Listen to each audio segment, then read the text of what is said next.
Hello, my friends. I'm in Vancouver. Almost every day someone dies of OD right here, a couple of blocks away from downtown. Yes, right on the street. It's not some third world slums, it's Vancouver, a very large and rich city within the prosperous country of Canada, which is the 5th educated country in the world with high quality of life. It should be a perfect country. But the problem of drugs in Canada is appalling. Within the last 10 years, more than 50,000 Canadian people died of OD. Just imagine. Almost a third as many died in car crashes within the same period. Only 18,500. The main Canadian killer is called fentanyl, a synthetic opiate much more dangerous than heroin. In Canada, it's no longer just an outcast's problem. The crisis affects each level of society. It's getting so widespread that it's called a national security threat.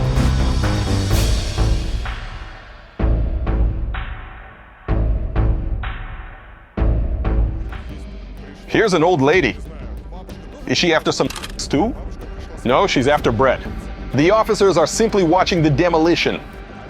And those two guys are using something right here. And so around for Christmas, I sent every politician in the British Columbia Parliament 1 gram of mushrooms. How does Canada fight the disaster? The officials hand out trusted drugs. No kidding.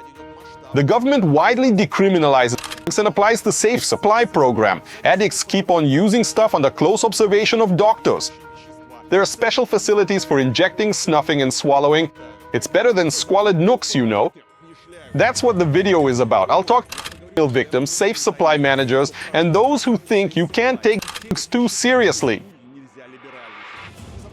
Don't forget to subscribe to the channel. That's where I publish my new travel videos. And please click like below the video. It's gonna be one of a journey.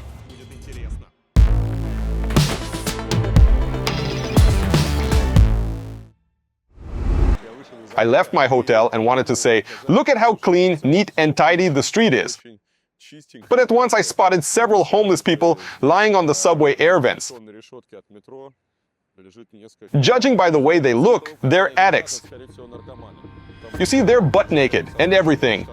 In the very center of the city, where people come to enjoy the beauty, something went seriously wrong.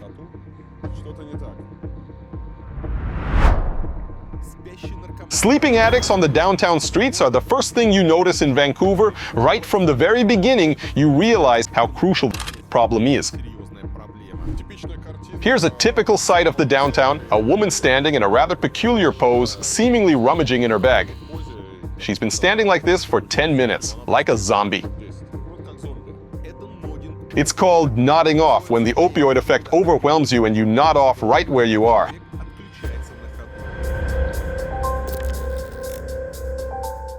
Vancouver is a rather diverse city. Say you walk along the street and see a pleasant and tidy picture.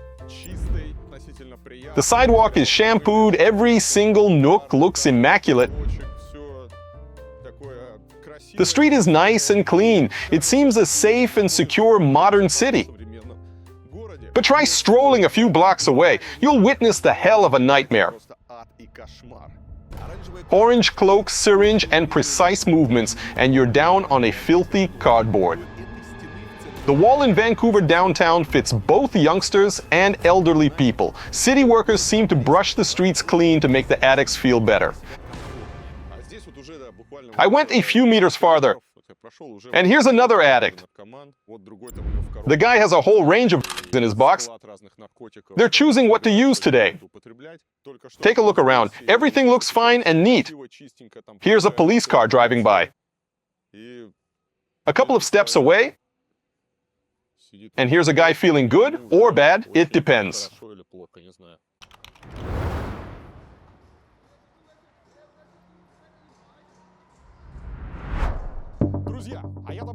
My friends, I'm in the center of Canadian havoc. It's downtown Eastside, a rather notorious neighborhood. Only 3% of Vancouver population live here. The neighborhood takes only 2% of the city, but 1/3 of Vancouver's violent crimes take place here, in downtown Eastside. Well, you can't exactly call Canada a safe country. From 2014 to 2024, the number of violent crimes increased from 301 to 434 per 100,000 people. The number of murders numbers increased from 1.5 to 2.3. In US, the number increased from 5.5 to 5.8 within the same period. Addiction is one of the main reasons for the raise. Many robbers and thieves are those in need of cash during withdrawals. I'm in the center of Vancouver. Here are people taking shots and using stuff. It feels dodgy just to walk around. It's been shitty. I'm not sure about shooting my video here. All of the streets are filled with addicts, but it's not the worst part yet. I'll show it to you later. The back streets are packed with zombies. That's what they look like. Looks fucking shithole. This part of the street is for users. Those guys in orange vests are volunteers. Their job is to prevent people from dying, but not from using. They simply watch the process and fix vital signs. The guy's the store owner, and he's like, "Get out of my store entrance. You make a mess and scare off my clients. Stop lying around." But what's shocking me is the market of stolen stuff. The addicts either sell some old they found in trash bins or stolen stuff like food or chocolate. Even laundry detergent. Police officers have just arrived, together with street workers. They're demolishing the tent because it's not allowed in daytime. It's legal at night, but not allowed in daytime. They negotiate with the owners with the help of the officers. All they want is to demolish the tent. I'm not sure about negotiating with the addicts, but the officers look rather confident and say they'll deal with it. The officers are simply watching the demolition, and those two guys are using something right here. I don't know if it's or fentanyl. It's something they're using right in front of the officers. No worries. That's how it looks like.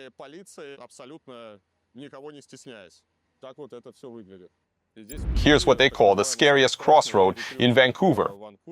Again, you can see addicts sitting all around the place.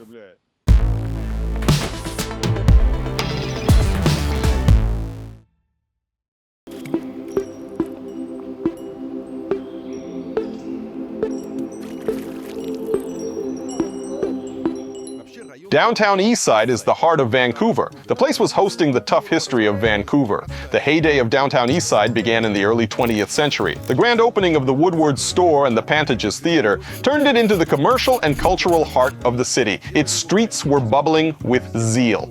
After World War II, the center point moved to downtown, and Eastside gradually dilapidated. Old hotels were turned into cheap dwellings. This led to single-room occupancy, or SRO. These were rooms without facilities, namely dorms, the only hope for those in need. Today, downtown Eastside is a patchwork of diversity. Shabby SROs stand alongside historic fronts and fresh condos, where a small studio costs from 500,000 Canadian dollars and more. Downtown Eastside is gradually changing. Old buildings are being repaired, new municipal houses are being built, social programs are being launched. Step by step, downtown Eastside tries to find a balance among the memories of its grand past, sore social problems, and attempts to create a safer future for its citizens. Let me show you the diversity. Here's a fancy condo with a penthouse or a terrace up there. Someone's washing the balcony window. Overall, it looks grand and expensive. You can even lease a store down here. Everything's fine.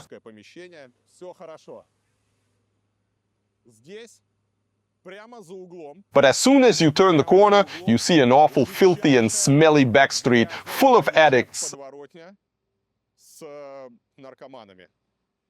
and trash. As you can see, the place is terrible. They're staggering in there like zombies. That's one of a wistful sight. Here's a sidewalk and what it looks like. They get food over here. I see they even get raspberries. One of a decent meal. Here are those who don't need food. Here's another place for handing out meal and for fun events. Everyone's shooting up.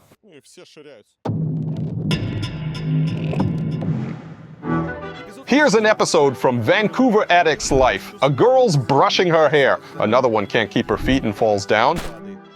And here's their friend rummaging in the bag in search of shot. Vancouver addicts have several ways of obtaining jolts. Some of them can make dealers rich worldwide. While I'm in search of a delicious cup of coffee, let's see how they sell drugs in here. There are three ways. The first one is direct selling in clubs through friends, mates, and street dealers. They have it here in plenty.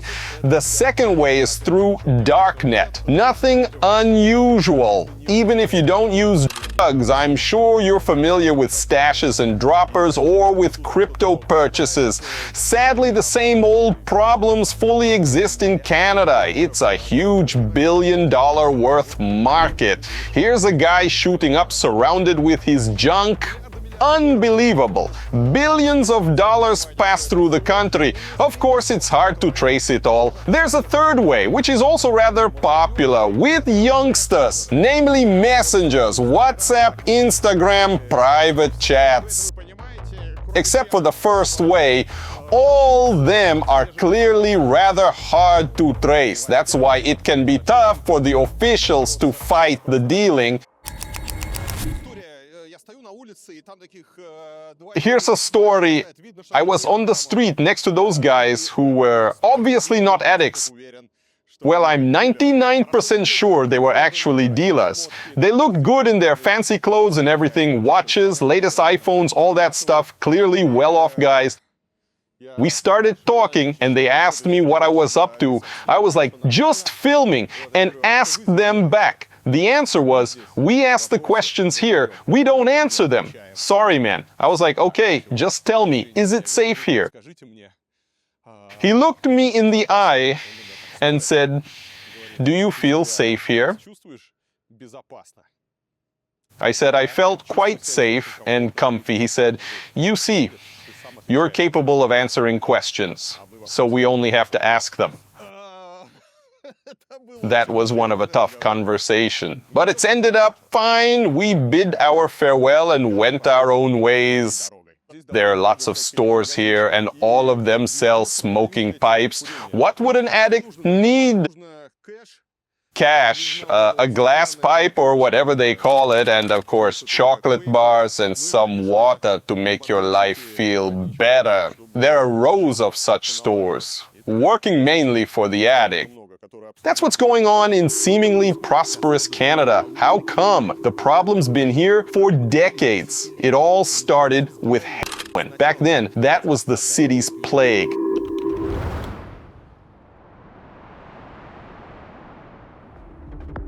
That's the Cambie Bridge next to downtown Eastside. Back in 1990s, its premises were the center of heroin crisis. Homeless people, drugs, needles, and ODs. People came here not for a cup of coffee, but for China White, super potent and cheap heroin, a tainted one mixed with fentanyl. The stuff was so potent, one jolt could be deadly. The name's origin is unclear, but it has nothing to do with China. In 1993, more than 300 people died of China White OD in Vancouver. It's cheap and gets you high easily. That's the reason for its popularity. I guess downtown Eastside was not only the most dangerous, but also the stinkiest Canada's neighborhood.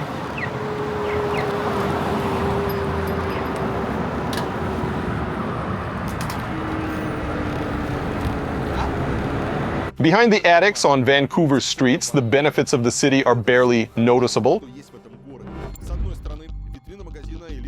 You look at the fancy Chaumet shop window and see a guy with his pants off, two poles of one street. The citizens' blank faces are appalling. No one either kicks them away or even pays attention to them. They became a part of the city.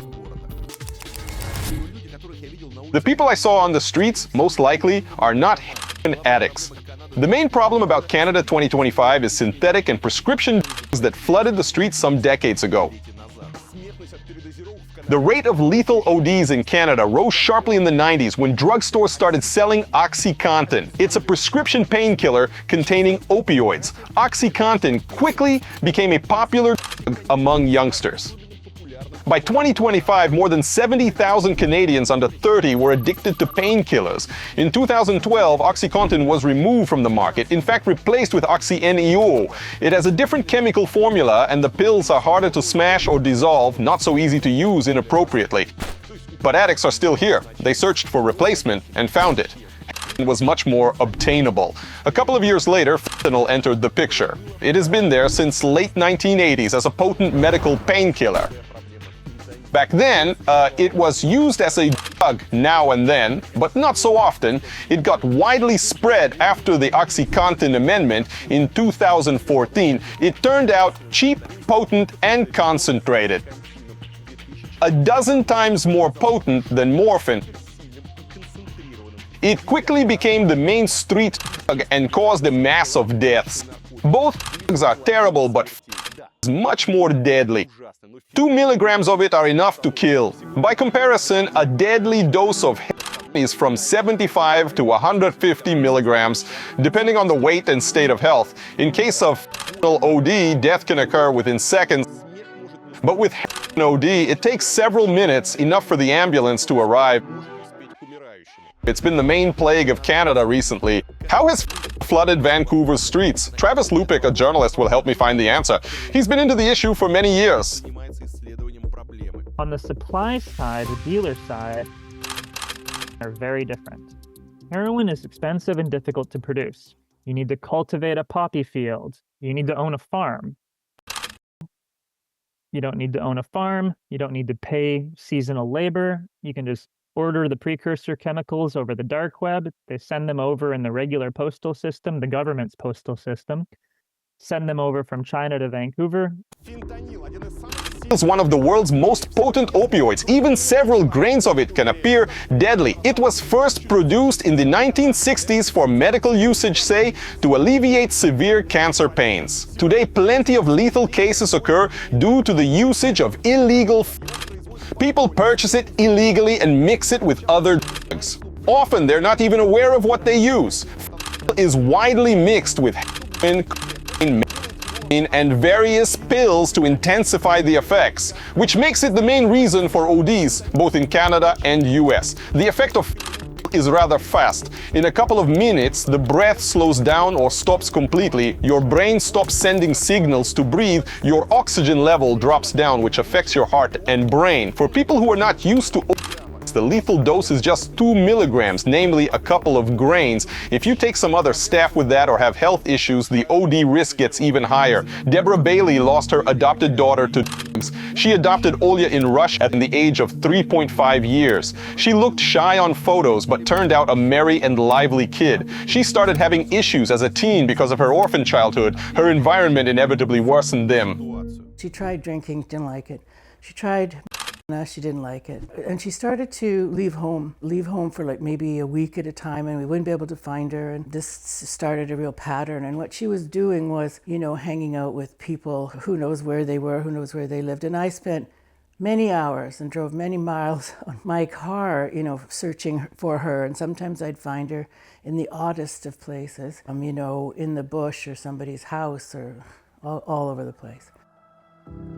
By the age of 15, Olya was addicted to both and her attempts to quit treatment and moves were in vain. Her addiction persisted. Drugs took over her entire life. Neither family support nor any efforts could save her then. Olya died of OD. She was 21 years old. December of 2015, she went shopping, and her dad dropped her off Christmas shopping at a store and said, have a nice time, stay away from the bad people. She said, oh, Dad, I'm going Christmas shopping. But in fact, that was the last we saw of her. She was found a couple days later in an apartment building for people in the downtown Eastside. And there had been somebody with her, but he'd left her there, either dead or dying or in distress, and just run out the back door. And the police investigated it a lot at that time because they weren't sure, if it was a homicide or not, but the coroner ruled accidental. And, even though that your kid is so at risk, them actually doing that is horrible, because you always have hope, maybe this time, maybe that time, but once they've died, there is no hope. So then I got mad, and I started to do a lot of advocating, because there had been some things that were really wrong about the way our systems in Canada treat people who are addicted or using. And that's what I'm still doing today. Deborah Bailey is a member of Moms Stop the Harm organization. She advocates supporting of families and fighting the consequences of addiction. The members march along the streets with signs attracting attention to the issues their kids and folk have to deal with. In fact, the number of people who are dying are mostly young men in transportation or trades between the ages of, I think it's like 18 to, 40. They work, they have a home, and they die at home. So it's way more common than we think. And I think it was a shock for Canadians to find out it's kids like these, people like those that are dying. And there's so much stigma or like rejection of people who use drugs, and that we just don't want to encounter it, that kind of thing. How common is it? I think in British Columbia, it's estimated that there are 250,000 people who use drugs. And so that's a fair number. And the people who have died have been police, university professors, teachers, all kinds of tradespeople, young people. And I think we were all surprised as to who it was because we thought, it's the people in what we call the downtown Eastside. But we didn't know that actually those folks are sick at every level. Interestingly enough, though, alcoholism runs at the rate of about, 10 to 15% of the population. And so does addiction to drugs. So we've come to the belief that there's something biological going on, that they didn't get hooked in Ola just because she had been rejected. They seem to get hooked in them when there's a family connection of some kind that also had addiction trouble. Kids with ADHD, attention deficit, also seem to be more at risk, or learning disabilities, that kind of thing. Within the last decade, nearly 53,000 Canadians died of OD.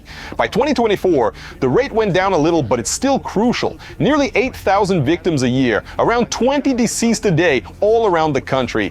Canada ranks second after US in terms of deaths. It's 2.5 addiction cases per 100 people. Allegedly, from 600,000 to 1 million Canadians use illegal regularly. British Columbia, including Vancouver, is currently the hot zone. 10 years back, a half of samples already contained. In 2018, was the cause of half the deaths in the region. It were Vancouver officials who declared an emergency first. Is literally a national security risk.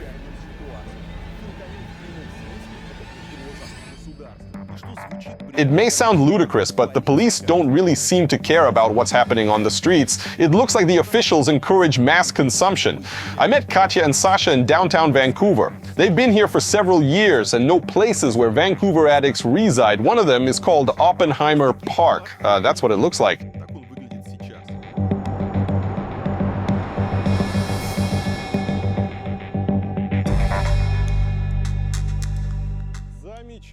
That's an amazing park, full of homeless and addicts, and Canadian geese.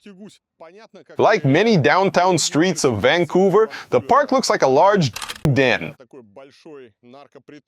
Signs saying, "Please clean up after your dog" look ridiculous in here. You know, dog is the most harmless thing that can happen in here. People are lying around. It's not about hot weather and folks suntanning during their lunch break, showing their butts, taking their pants off. Great fun. You know, it's rather neat and tidy right now. During the pandemic, the park was filled with tents. It was turned into a tent camp, full of dubious people. The park was well known for its residents who wouldn't leave. Chasing them out took several months and plenty of policemen. After that, the park was closed. It took a year to clean away the mess. Then it was reopened. They even put up a playground over there. Shelter residents come here to have a rest from time to time.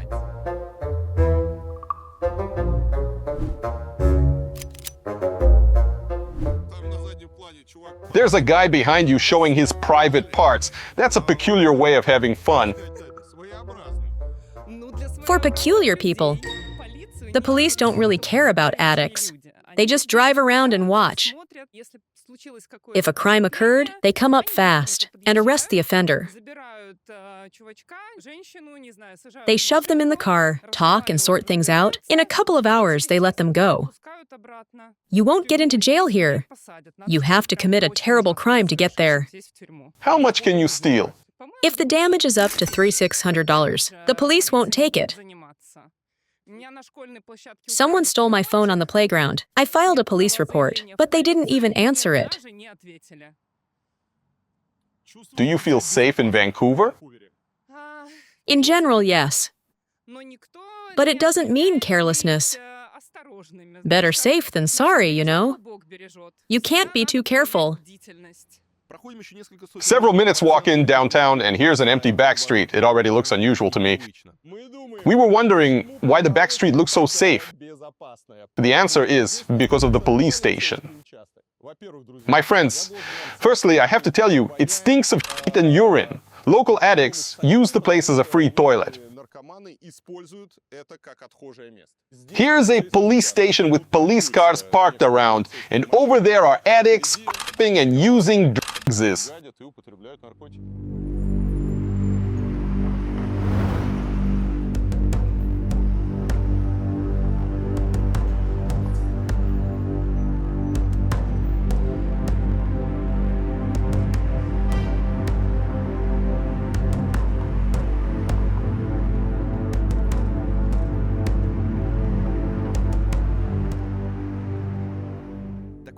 The streets flooded with addicts don't mean the officials let things slide. All those people are still living due to their efforts in fighting the epidemic. You may call it the first result. In the 90s, when especially popular and the number of death cases was extremely high, the officials tried using police methods.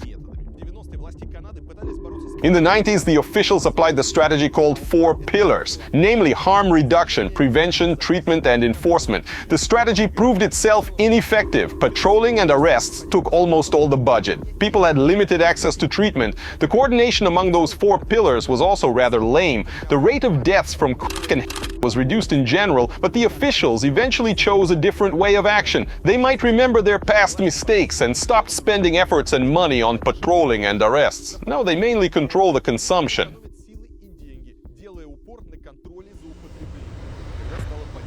When it became clear the deaths can't be stopped with customary methods, the government of both Vancouver and British Columbia launched a drastic experiment.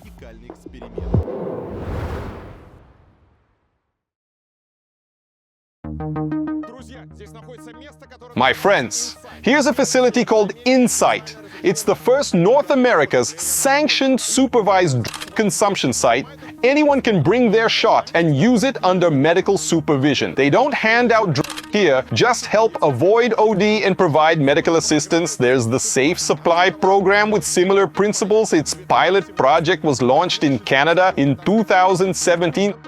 Since 2020, it's been operating in British Columbia. It's a kind of drastic form of replacement therapy. They legally supply addicted people with secure opiates instead of street and The program doesn't treat addiction directly, but at least helps avoid OD and infections. Maintenance treatment has been widely used lately. During that, patients get meth instead of hard drugs. That's still but in controlled doses and under medical supervision, the doses being gradually reduced and patients overcome their addiction step by step. The WHO included meth into the list of essential medicines, but advocates of more direct methods keep criticizing replacement therapy. Canadians went to even greater lengths. Their main problem is the high death rate, so the program is aiming mainly at life-saving. In the Safe Supply program, patients get their drugs in clinics, drugstores, hospitals, and supervised drug injection sites. There are more than 30 sites in Canada. You get it, you use it, you keep living. They also provide counseling, testing, or even treatment for hepatitis C and help with housing and work. Since April 2023, federal officials had spent more than 100 million Canadian dollars to Safe Supply program. No one knows exactly how it will affect people some years later. British Columbia doesn't provide any data concerning their long-term goals or the participants' following state of health. Does anyone even keep records? So there's no certainty the program really helps people overcome their addiction. Dr. Mark Tyndall is one of the Insite's founders. Insights are really useful for prevent overdose or to reverse overdoses. It's also really been useful to connect people with care. So people can come in there, they make relationships with the staff, and the staff can refer them on to other services. So that's the main purpose of Insite. Dr. Tyndall admits the number of people who went through his program is almost impossible to calculate. He used to manage another program providing addicts with medicinal drugs automatically. They installed machines using biometry to hand out drugs. But in the end, only 240 patients got their medically administered dose. However, people getting extra dangerous drugs and not controlling their dose are not the main problem here. The fact that the still out there, it's difficult to get people to exclusively use the safe. So people were still, accessing, had the attraction that it was more potent. So when we say that, the reason people are dying is because it's too potent, most people are using drugs, want to get as much as they can without overdosing. So there's a fine line, like people who use alcohol or any other drug. If people are looking for certain effects, they want higher doses, and so it's like that with also.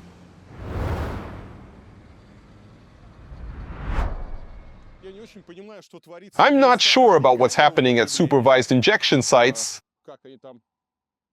They must use stuff legally over there with medical supervision and everything.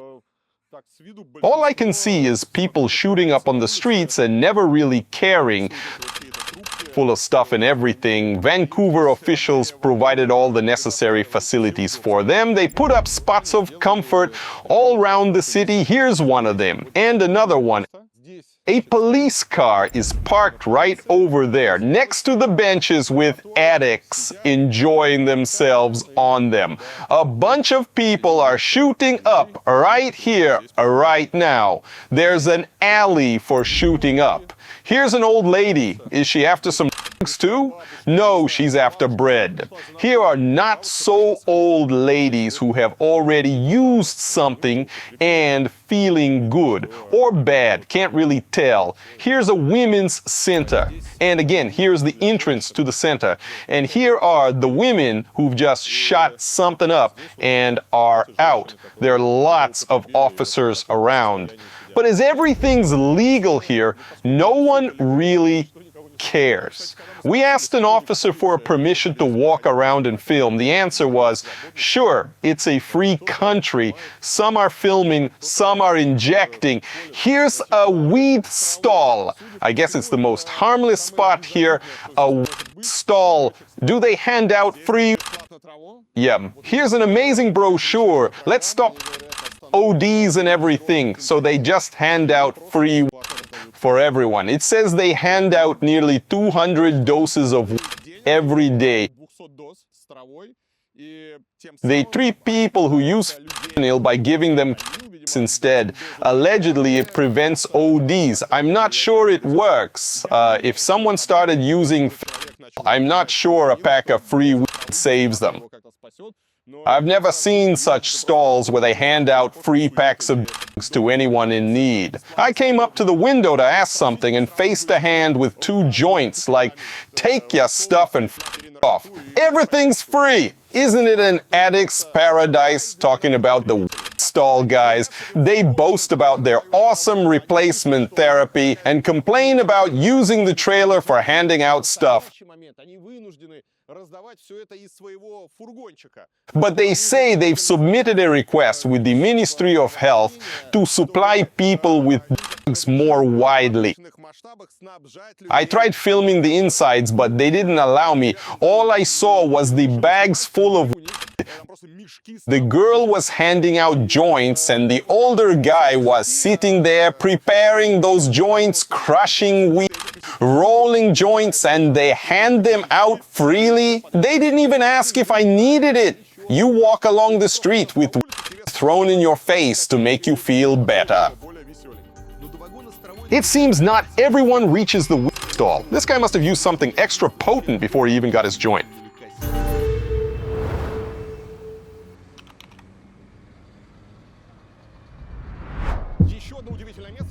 Here's another amazing place, the Providence Crosstown Clinic, where you can legally get a shot of. They say if you're addicted and can't overcome it, you can come to such facility to get a shot of medical. The only difference between medical and regular is allegedly less severe addiction. Here you don't catch any disease and use only sterile syringes. You get your shot under medical supervision and simply leave. As I'm not allowed to film inside, I asked them about their work. They get around 150 patients daily. To become their patient, you need a prescription for. You should come with it in hand. I read the reviews of the clinic on the internet. One of them might be either genuine or mocking, but it says, I had never previously tried, but I walked in one day and requested a shot of H. Wow. Unbelievable. I've been using ever since. Thanks Crosstown Clinic for turning me on to such a great way of life. This is how it works. By the way, they allow people to use this way under medical supervision not only in Canada, but in some European countries too. From streets flooded with addicts to injection sites, all these are the implementation of Canada's politics. The country chose the strategy of harm reduction. The main point is, you can't eradicate use, but you can control it. Dr. Mark Tyndall is one of those who adhere to the strategy.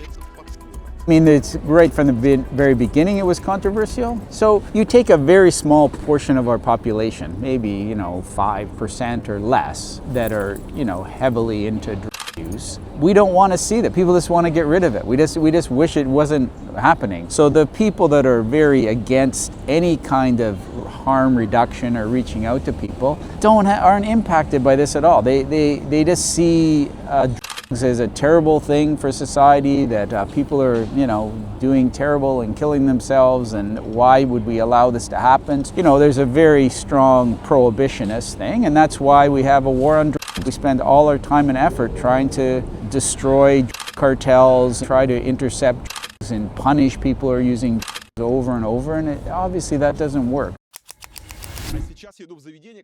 I'm on my way to a facility known as Get Your Drugs Tested. It's a lab where anyone can bring their substance to test its ingredients. When you buy some unknown stuff from a street dealer, you can easily get something you didn't expect. And are often mixed with some stuff like or some other type of shit mixed with heat, It may sound weird, but still, those are the issues of drug users. Anyone can come to the center and get their substance tested in a couple of minutes top. If you don't want to go, you may send your stuff by mail in an envelope. They will test it and send you the data online. It's a private facility. I'm going to talk to someone who had coined and launched it. Besides the site for testing, he owns several stores selling mushrooms and various substances.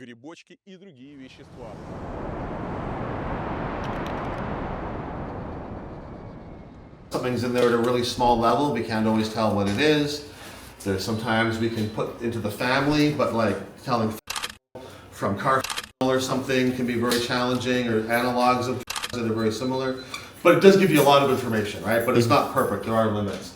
And we use test strips as well, because sometimes can be in there at a very, very low level where the machine won't pick it up, but it can still have a strong effect. And so we use test strips for fentanyl and for benzodiazepines and things like that. As you can see, that was like not even half of what they give. Producers of fentanyl tend to give very large samples. Sure, there's a good mix.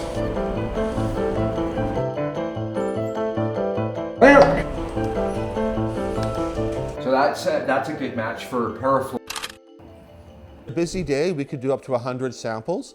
Overall, we've tested, I think, over 90,000 samples now since we opened. And we put all those results on our website in a searchable database at getyourtested.com, so anybody can go and look at all the samples and analyze, and also see trends and do searches and that kind of thing to find out information. On a busy day, we'll be doing over 100 samples. We're the busiest place like this in the world, and certainly the only one that is not sponsored by a government and getting money from some kind of legal authority. This is all paid for by ourselves. A dealer come here. Oh, they do, absolutely. And that's a good thing, right? I mean, dealers, most of them want to sell quality drugs to their customers. They're not some people maybe don't care, but anybody who's serious about being a good dealer, they want to sell good. They want repeat clients. They don't want to harm their clients, especially with psychedelics and things like that. We actually have a limit. We will test 4 samples for free. If you're bringing more than 4 samples at a time, we normally charge $10 per sample after that. If there's a reason, we might give you a pass or not do that, but normally, and that's because sometimes people come in with 20 samples that they're getting analyzed, and that's a dealer we don't ask them why they're testing it, and it doesn't matter to us if you're a dealer or a user or whatever. We'll test anything anybody brings in. Dana Larson owns a shop only a couple of blocks away from his lab. The shop operates openly.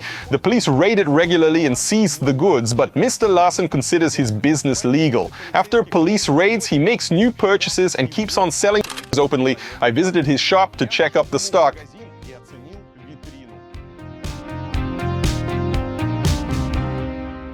Growing is legal. No. Mostly everything we do here is illegal. How it works? We have been raided. Well, we have very good lawyers. We live in a city where it's a city police force. Most of Canada's got the Royal Canadian Mounted Police, the RCMP, but we have Vancouver police only. So they're a bit more responsive to the community. People in Vancouver don't want us to get raided, and that helps make their decision. But they have raided us twice. I spent 9 hours in jail the first time. Second time, they didn't arrest me personally, but I was released with no charges. Why they don't charge me, I'm not totally sure, but we have very good lawyers. There's a lot of good cases about medical use of mushrooms, and there are a lot of Canadians who have legal rights to mushrooms. It's very likely if they did charge me for selling mushrooms that we would win, and it would become more open like it happened with. This is mushroom showing. And every other shop in Vancouver is got a license and is legal, but my shops are the last ones that operate outside the legal system. So we're still doing it the way we were doing it when we opened in 2008. And if you told me 7 years after legal, you're still going to have the illegal shops and still be doing it the old way, I wouldn't have believed you, right? That would seem weird. But here we are, 7 years after legalization. We are the medicinal cannabis dispensary. Legacy old school, the last remaining, right? This is us, legacy old school, the last remaining one. Police? Yeah, this is we've been raided here twice, right? So every October 2023, October 2024, now it's October 2025. We'll see if they come back this month or not. But yeah, they don't, this doesn't stop the police, right? So they break that open when they come. So we don't keep as much in here anymore because of that. This is where we keep some of our stuff. So this is a strain. These are nice mushrooms. You can see the different kinds, how they look very different from each other, right? I mean, these are both similar effects, but very different appearance, very different strains. This one is a Mexican strain. This one is called Mac Shack. It's like a Maquila Gorilla Cross or whatever, right? So, but you see how they look quite a bit different from each other, and I can show you some other one. Mr. Larson's shops get raided often. They even got closed a couple of times. As a protest, he sent his illegal mushrooms straight to the government office. He neither hid nor tried selling them. He put them right in front of their eyes. In 2023, we got raided in the end of October was the first big raid, and the police come and take all of our stuff, and I wanted to protest against that. And so for Christmas, I sent every politician in the British Columbia Parliament 1 gram of mushrooms and 1 coca leaf from the coca plant, which you make. But the coca leaf, you chew coca leaf, it's pretty mild, it's got a lot of cultural relevance. And I sent a letter saying, why are you raiding us? We help a lot of people. You should come to my shop and meet our customers. Most of our customers are using mushrooms for medical benefits. They're regular people, they're young, they're old, they're employed, they're people seeking help. And also kind of making a point. And some of them kind of laughed it off. That's just Dana being Dana. Some of them were opening the packages with rubber gloves on and terrified of seeing this 1 gram of mushrooms in their hand. But it's just kind of a way of pushing back. It's a very peaceful protest, but also to get attention to our cause. And a lot of these politicians have taken mushrooms. They've done other in their lives. For Dana Larson, the next step in the fight against addiction should be wider legalization and market regulating. Local officials seem to partly agree to the approach. While many Western countries start legalizing soft drugs, Canada takes a step further. In January 2023, the officials decriminalized the possession of stuff in small doses, up to 285 grams of opium. 285 in general. Meaning if it's for personal usage only, rather than for sale, the police won't take you to court. So far, the approach is liable in one province only, namely in British Columbia. The amount of cases involving police dropped by 77% within the first 9 months. Small drug seizures dropped by almost 96%. That doesn't mean decreasing of usage, as the number of people seeking treatment and overdose prevention remained unchanged. But the number of handed out naloxone kits increased noticeably. It's a medicine for diffusing or injecting used for OD treatment. Namely, it's an antidote. Then again, the streets speak for themselves. I'm walking around the downtown and there are lots of addicts all around me. Lots of people argue against the liberal approach. Brian Davis is the president of Gastown Residents Association. He claims the current policy destroys the city. The concept of destigmatizing hard drugs when at the same time we stigmatize cigarette smoking just seemed very strange to me. What has happened is it's been shown to be a disaster. What we wound up with was people, using a blowtorch in like public parks and in middle of the street and wherever they felt like it, across the street from schools. So there was an attempt to sort of reel that part in, that okay, you can't smoke, it's not completely open, you can't smoke near a school. I think we've become the national joke for having done that, and the premier of this province just apologized for it last week, said it was ridiculous. It was a bad idea. I'll leave you one thought on this, that what we did is decriminalize hard drugs for personal use. I'm told by someone, I'm not a drug user, so I'm not an expert on this subject, but I'm told by someone that the quantity for personal use was actually very high. In other words, it was enough that, say you're a college student or something, it would be enough to go to a party and to sell off to a bunch of people. Like, it was quite a lot. But the decriminalization was from 18 years of age onward. And yet it's not legal to smoke a cigarette here until you're 19. So literally, when you're 18, you could legally smoke, but not legally smoke tobacco. And that's insane. That sends a message to future drug users, especially kids.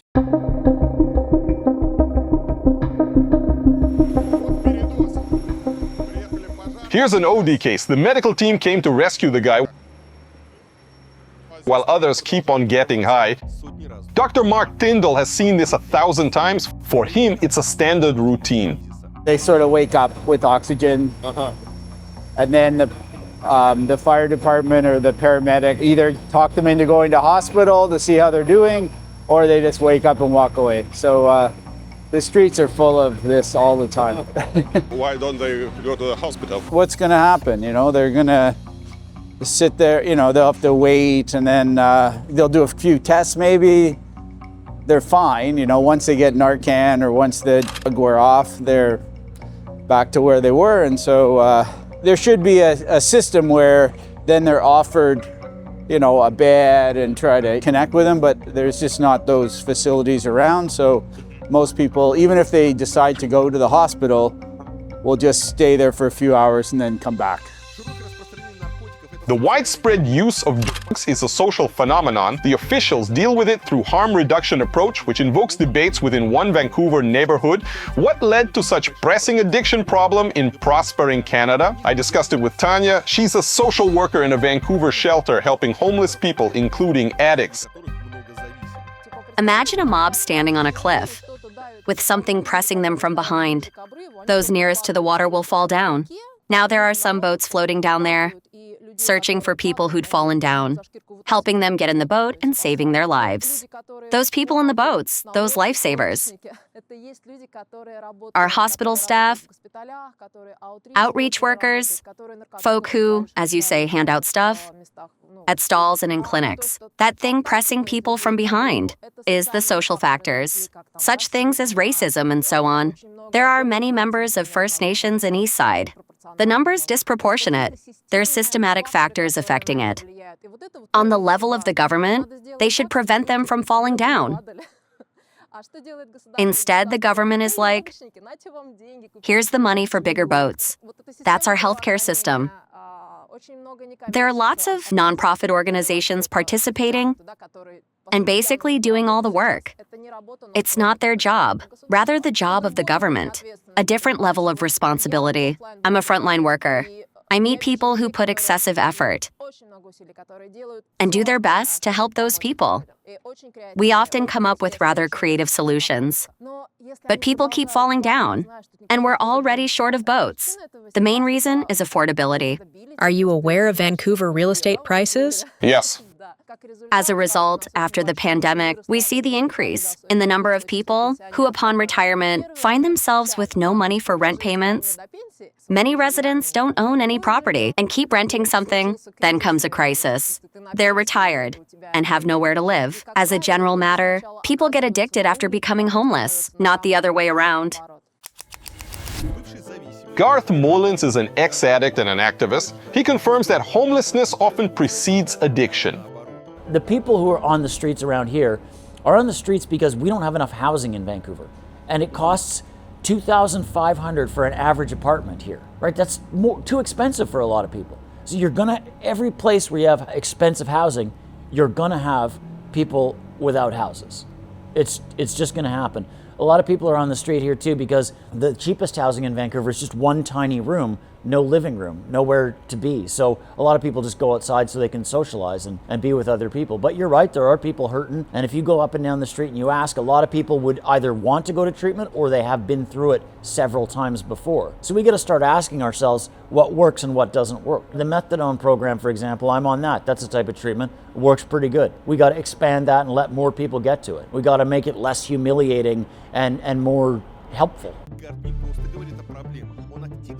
Besides talking, Garth takes part in solving the problem. He showed me around the Vancouver Network Users. It's an association created and managed addicts. They help each other and advocate their rights. This is a meeting in progress here, so we'll just leave them be. Okay. Totally, 100%, all you. Sorry. This is a Western Aboriginal Harm Reduction organization. They're getting ready to do outreach to go give people supplies and help, you know. Another meeting room there, bathrooms. Some offices down there. Yeah, there's a few organizations that work out of here, out of this building. We're all under the umbrella of the Vancouver Area Network of Users. It's like a union for people who use drugs. Everybody can Union? What union dues do we get? We pay union dues. We're supposed to pay them. This is Delilah. She's one of the people who holds this place together. This is Ilya, a journalist from Russia. Wow. And this is Lorna, who I introduced you to before. This is Tracy, one of our past leaders who's died in 2017. Tracy Morrison. Died from overdose. Yeah. You can see pictures here and there of people who have died. We pull out chairs and hold meetings and general sort of member meetings in this room. We're going to do that. My group's going to do that at 2 o'clock this afternoon.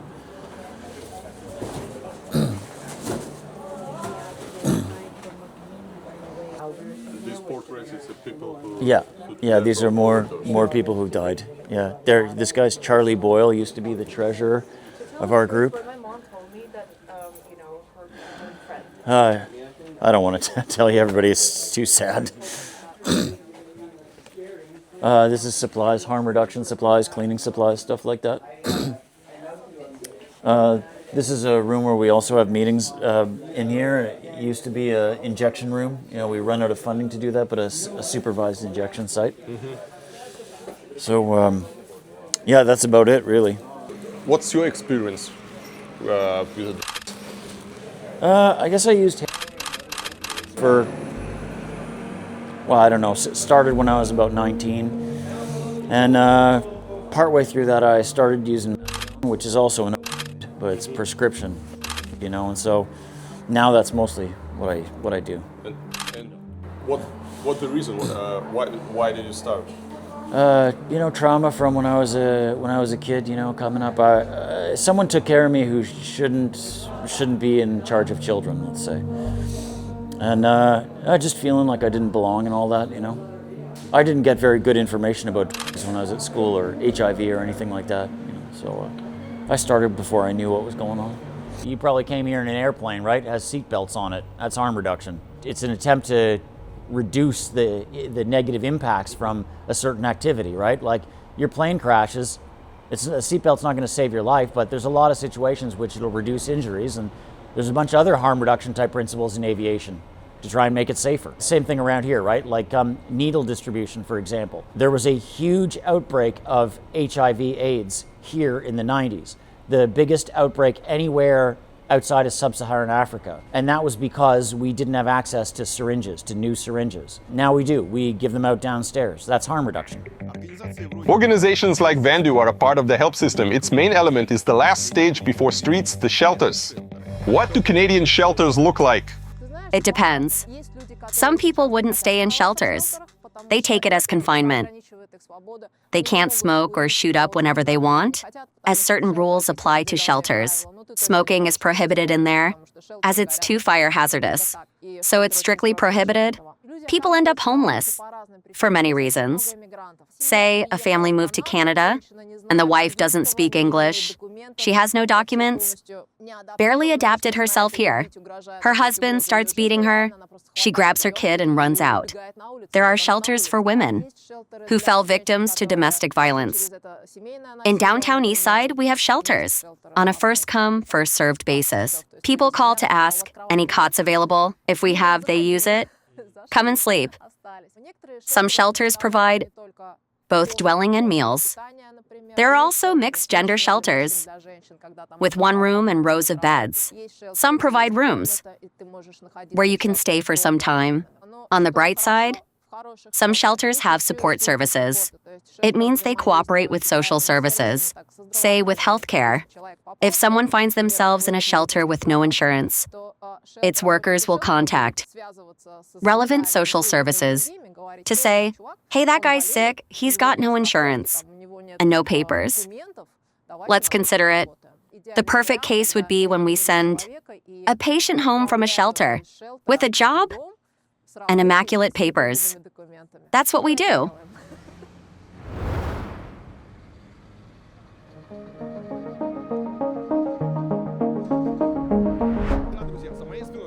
Yes, my friends, this is the Portland Hotel, or PHS for short. It's a center for the homeless and addicted in the very heart of downtown Eastside. In general, it's a large hotel with rooms for temporary dwelling. The hotel manages the first North America's Insite facility.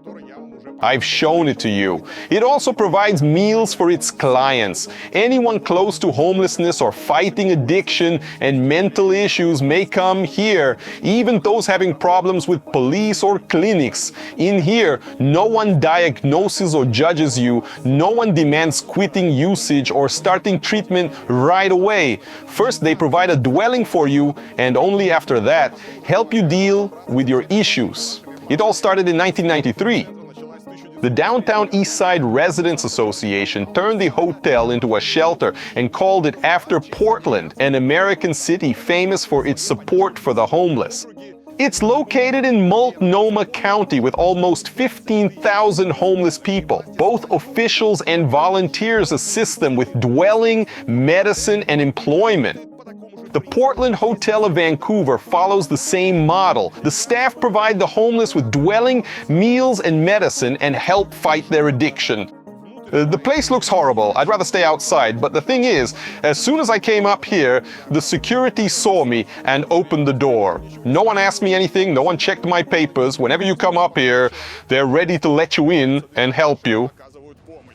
While the social system tries rescuing people, the drug market keeps unfolding. New substances replace the old ones, being more potent and unpredictable.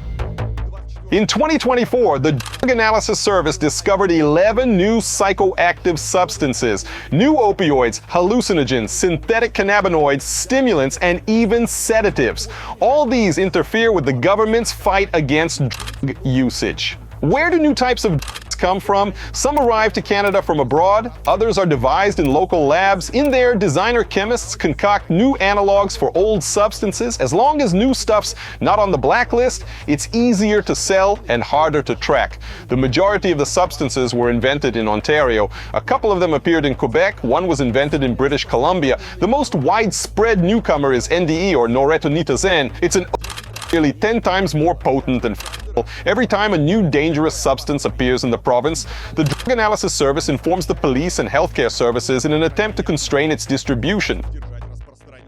The ingredients used to produce fentanyl are shipped directly to Canada from China and India via Post Aviation and in sea cans. Some of them are shipped through Mexico and US, where they're turned into ready-to-use right away. The main Canadian points of import are the ports of Vancouver, Montreal, Halifax, and the airports in various cities. Something drug-related is going on there. The guys are at odds over something. A dose, I guess. I'd better get out of here. Or next, they'll be at odds over my camera. The police of Canada keep raiding the streets and seizing something. In 2024, there were around 30,000 related arrests, with around 5 kilos of seized fentanyl. The amount could kill 2.5 million people. A while ago, the investigative journalist Sam Cooper made a discovery. The largest Canada's drug lab was a part of transnational route involving Mexican cartels in China. Back in 2022, the Canada Border Services Agency had warned Ottawa about precursor shipments, but Canadian government took no action. In October 2024, major raids uncovered half a ton of drugs, weapons, explosives, and armor vests. Mr. Cooper and his American sources suspect certain officials and policemen to have turned a blind eye to the problem, which brings on issues concerning corruption. Today's Canada is not merely a consumer market, but also a full production hub. The labs operate within the country. A year ago, in November 2024, the police raided the largest drug lab in Canada in Falkland, just outside Surrey. Were being concocted. The police have seized 54 kilos of fentanyl, 390 kilos of also and some. That would be enough for nearly 100 million lethal doses. There were also plenty of weapons, almost 90 items. Guns, rifles, AR-15 and submachine guns. Many of them were loaded. There were also various explosive devices, armor vests, and $500,000 of cash. In the end, the police arrested just that guy named Gaganpreet Randhawa, a Canadian of Indian origin. The others have yet to be uncovered. The network shipped cocaine and to Canada and abroad via the USA, laundered money, and even committed assassinations. A cheat, my friends. The crisis is estimated not only in lives, but also in gradual decay of neighborhoods.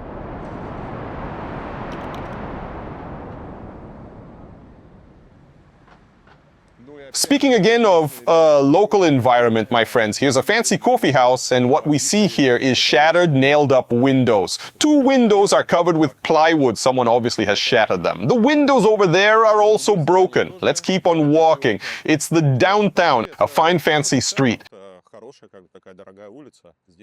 Everything's closed, it says, for lease. I'm not sure it'll reopen or when it closed.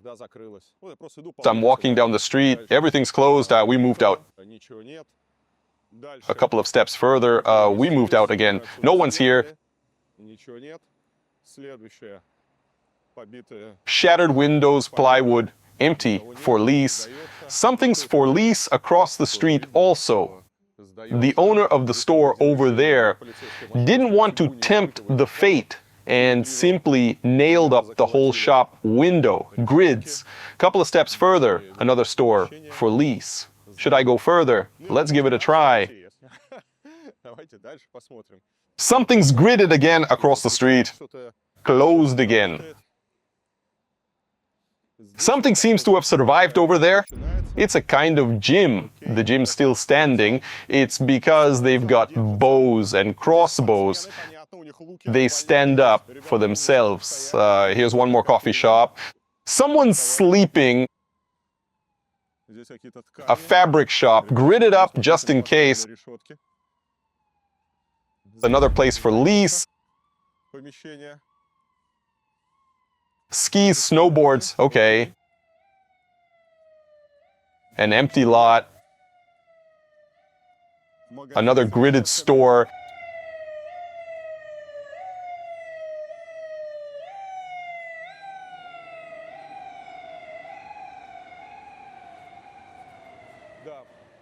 Yes, another gridded one. You can see the customers they have to work with. Here's the owner. He went in to make sure they don't steal anything.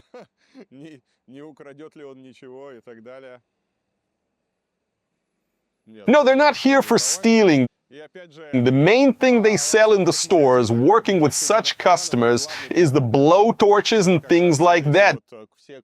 They mainly use their stuff by smoking it. The city reminds me of San Francisco. It used to be my favorite city before it started becoming extinct. You see, everything's for lease, everything's empty over there. According to Brian Davis, the last few years have been the most difficult. At its worst, so the worst being sort of, 2020, 2021 in there, 2022, it was a real problem. COVID had already hurt tourism here. As mentioned, this is a tourist area. So no area of Vancouver was hit as hard by COVID as Gastown was.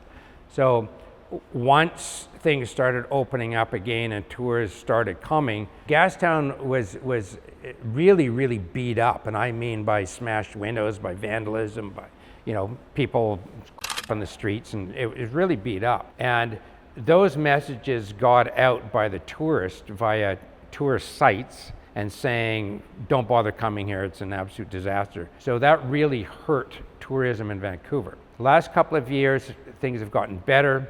There's been a lot of effort by the current government to revert back to how it was.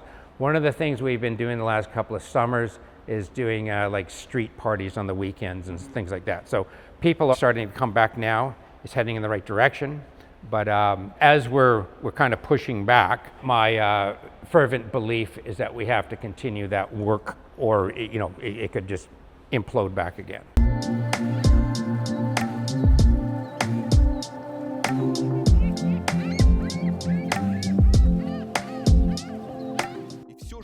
Outside the disaster area, life still goes on. For many people, Vancouver's not about crisis, but about dreams. My friends, I have something to tell you besides addicts. There are lots of good things in Vancouver. This neighborhood is called False Creek. It's a bay with promenade areas, cycle lanes, downtown and North Shore mountains view. Life is in its full swing. There's the science world right in the center of it. It's an interactive science museum loved by both kids and adults. You can toy around with physics and various scientific things. False Creek also means water. In summer, it hosts kayaks, supboards, dragon boats, and various festivals. That makes the neighborhood lively and bright. Next, there's Granville Island with fish market, stores, cafes, and street performers. Tourists and locals enjoy themselves here, and don't worry about a thing. Yes, there are such places in Vancouver. Not all of it is flooded with homeless and addicts. And there's one more thing. An Olympic village built for the athletes of the Games 2010. Then it was turned into a fancy neighborhood full of condos, restaurants, and breweries. You can eat, stroll, or simply enjoy the surroundings. In general, Science World and False Creek represent different kind of Vancouver, bright, fancy, and amiable. Science intertwines with recreation, sport, and culture. The coastal life looks splendid, just the way we love it, my friends. Let's walk around a bit and enjoy the quite peaceful and steady life. Check out the infrastructure. Clear markings, cycle lines, made for people, not cars, just the way I like it. Here's the water view. Life here is different. Small bright boats, private motorboats. The view, the creek, mountains, and the neat coast make the city feel different, like a space where you can breathe freely. Vancouver is a remarkable city. The contrast is stunning. 200 meters away, and here are drug shops. People high with and speeding ambulances, ODs, and zombies. And here's a peaceful park with playing kids, tidy and quiet. Just look at those neat houses. It's amazing. Greenery all around, glass doors, no gridded windows, a completely different life. All sirens and flashers remained back there, leaving the place in peace. I'd like to confirm the things my speakers have said. The problem of homelessness and addiction is clearly local. It's concentrated in certain blocks, several kilometers of one street. Everything's accumulated there. But a couple of steps away, and here's a simple, quiet life. It's worth mentioning, as many of my viewers may think the whole city of Vancouver is stocked with addicts. Not the whole of it. Downtown only. A couple of blocks over there. The rest of Vancouver is a gorgeous city full of greenery. Let's check out the street art, my friends. Okay, I wanted to enjoy the street art, but all I see is a junkie mixing a dose. Okay, here are some very good works. Oh my, here's another good work. I almost turned the corner and missed another classy work. It's something abstract looking goof though. There are some awesome works.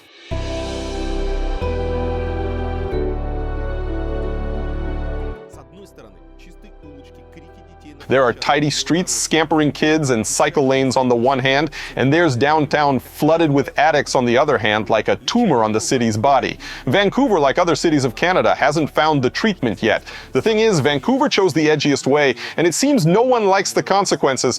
But Deborah Bailey, who lost her daughter to drugs, believes this stage needs to be overcome without changing the strategy. Many are, and we call it a stigma. So it's like people who use drugs are you know, second-class citizens, and if they could stop if they wanted to. There's a choice, and so they're very nasty in a lot of ways to people who use drugs and to their parents. Like I've experienced some of that too. Where, but I knew, because addiction didn't run in my family, that it wasn't a choice for Ola. Maybe the first time she took it, it was a choice, but after that, in a few times, she was just biologically hooked, like it was wrapped into her brain. It's like, you know, you can't stop thinking about it, and you know you're going to get sick if you don't get some. And most people don't understand that. They think it's just a choice. Well, you know, you could stop. And the same, you know, alcoholism is addiction also. And they've never figured out that, no, an alcoholic doesn't really want to lose their job, their wife, their kids, their home. They've got this dragon that they're fighting. That we are not particularly good at studying. So hopefully we'll get better, but it's an enormous number of people that have had to die.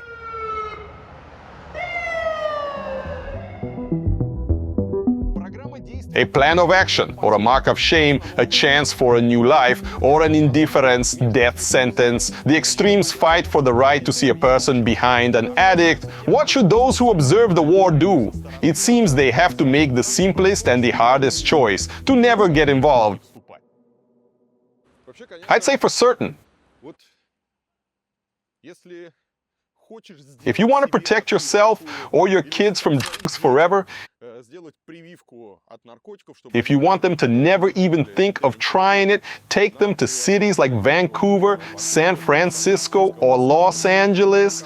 Show them what it can lead to. Some may say I'm an old grumbler and everything's fine, but I'm sure nothing related to drugs can ever end up well. There's no controlled usage. There are no secure doses. Sooner or later, all junkies end up on the streets looking like rotting zombies. It's horrible. Some of my friends have died of drugs, you know, and all of them were unanimous. When I pleaded them to stop, they were like, "It's under control. I'm sure of it. I know what I'm doing. I'm fine." And everything. A typical addict's harangue.